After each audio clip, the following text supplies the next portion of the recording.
Hey guys, welcome back to the other episode of our tutorial video. This is me Kate here, and on today's video I will be guiding you how to log into Home Depot employee account.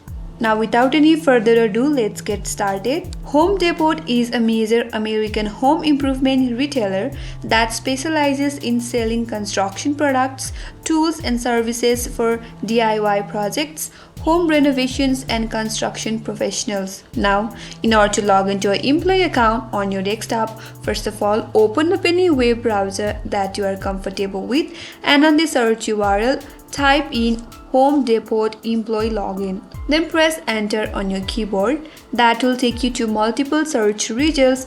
From here, I want you to head over to the first link that says self-service.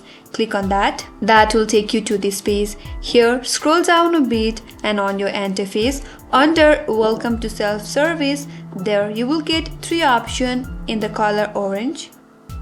That is log into Workday, confirmed case notification or forget password. From there, click on log into Workday.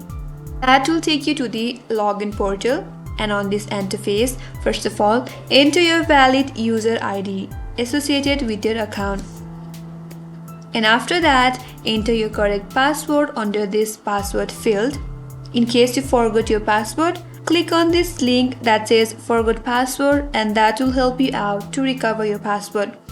Or if you change your mind to change your password, click on this change password link, and that will help you out to change your password. Now, if you are done typing in your user ID and password, click on sign in button, and on the next page, you will be successfully logged into your employee account. So that's how you can log into Home Depot employee account. I hope this video helped you. If you are new to our channel, make sure you subscribe, like, comment and hit the bell icon so that you will get notified the next time we upload more tutorials. Thank you for watching till the end. I will see you on next video.